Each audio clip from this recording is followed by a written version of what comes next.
Have you ever had a roommate from hell? I'm not talking about someone who leaves dirty dishes in the sink or plays music too loud. I'm talking about something much, much darker. This is the story of my friend Liam and his roommate Julian. It starts innocently enough, but I promise you by the end, you'll be checking the locks on your doors. Liam was a recent college grad, excited to move to the city for his first real job. He found a great apartment, but the rent was steep, so he decided to find a roommate. He put an ad online, and that's how he met Julian. On paper, Julian was perfect. He was a quiet, clean-cut guy, a few years older, working as a freelance graphic designer. He seemed polite, responsible, and most importantly, he had a steady income. They met for coffee, hit it off, and within a week, Julian was moving in. For the first month, everything was fine. Julian was exactly as advertised. He was incredibly tidy, almost obsessively so. He kept to himself, mostly staying in his room, tapping away on his laptop. Liam would sometimes hear him on calls, but the conversations were always muffled and professional sounding. They had a system. Julian paid his half of the rent on the first of the month, exactly on time, via a bank transfer. No fuss, no drama. Liam thought he'd hit the roommate jackpot. But then, little oddities started to surface. It began with the food. Liam noticed that his groceries were disappearing faster than usual. Not a lot, just a carton of milk emptied overnight, or a whole loaf of bread gone in a day. When Liam casually brought it up, Julian just blinked at him with these wide, innocent eyes and said, "Oh, I haven't touched anything. Maybe you just forgot you ate it?" Liam felt a bit silly and let it go. Who argues over a few dollars worth of groceries? The next thing was the mail. Liam started getting notifications that packages he'd ordered had been delivered, but when he got home, they weren't there. He'd searched the whole building, thinking they were misdelivered, but they never turned up. A week later, he saw Julian wearing a brand new watch, one that looked identical to the one Liam had ordered, and that had gone missing. When Liam asked him about it, Julian just smiled that same placid smile. "It's a nice watch, isn't it? I got it as a gift." The explanation was just plausible enough to create doubt, but a seed of deep unease was planted in Liam's mind. The real shift happened about 3 months in. Julian's freelance work started to seem strange. He would leave the apartment at bizarre hours, like 2 or 3 in the morning, and not return until dawn. He was always dressed in dark, nondescript clothing. When Liam, woken up by the front door closing, asked where he was going, Julian would just say, "Oh, just out for a walk. Helps me clear my head. But who goes for a 3-hour walk in the dead of winter at 3 a.m.? Liam's girlfriend, Sarah, never liked Julian. She always said he had dead eyes, and that something about him felt predatory. She refused to stay over whenever Julian was home. One evening, Liam and Sarah were watching a movie in the living room. Julian was in his room, supposedly working. Suddenly, they heard a strange, rhythmic thumping sound coming from his bedroom. It went on for nearly an hour. Thump, pause. Thump, pause. It wasn't loud, but it was persistent and deeply unsettling. Liam finally knocked on his door and asked if everything was okay. The thumping stopped. Julian opened the door just a crack, his face pale and sweaty. "Everything's fine," he whispered. "Just assembling some new furniture." But Liam didn't see any boxes, any tools, or any new furniture. The paranoia started to eat away at Liam. He began to feel like he was being watched, even when he was alone in his own room. He started locking his bedroom door at night, something he'd never done before. One morning, he woke up and found the lock on his door had been tampered with. There were tiny scratch marks around the keyhole, as if someone had tried to pick it. When he confronted Julian, Julian's response was chillingly calm. He just looked at the lock, then back at Liam, and said, "You should really get that fixed.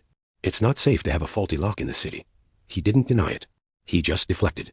This is when Liam started to do some digging. Julian was a ghost online.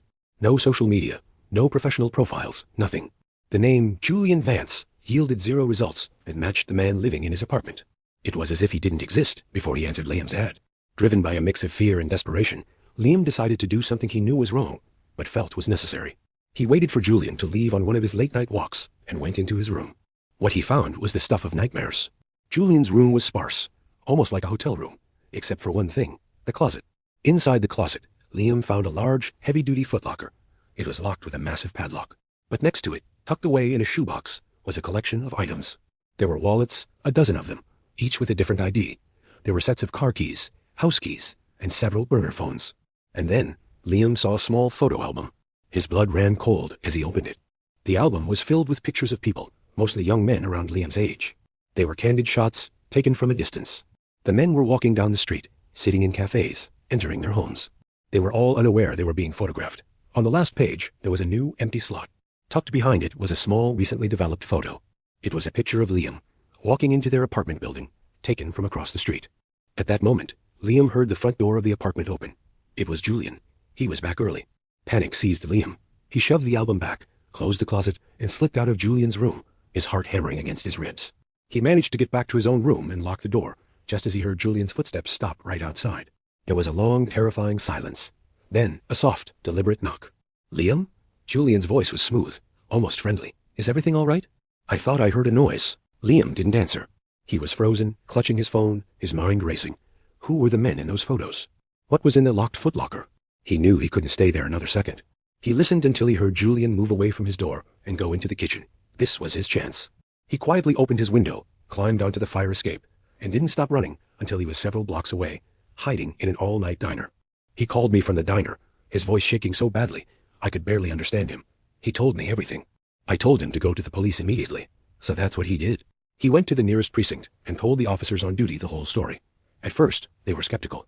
A story about stolen mail and a creepy roommate isn't exactly a top priority. But the photo album, the different IDs, and the sheer terror in Liam's voice was enough to convince them to at least check it out. They agreed to send a patrol car to the apartment for a wellness check. Liam waited at the station, pacing back and forth. An hour later, 2 detectives came out to speak with him. Their faces were grim. They told him that when they entered the apartment, Julian was gone. He had vanished. But he had left everything behind. The officers had gotten a warrant and opened the footlocker from his closet. The detectives wouldn't tell Liam exactly what was inside. They just said it was evidence related to several ongoing missing persons cases. The men in the photo album? They were all missing. Each one had disappeared without a trace over the past 2 years, all from different cities. Julian, or whatever his real name was, had been moving from city to city, finding roommates online, studying them, documenting their lives, and then making them disappear. Liam was supposed to be next.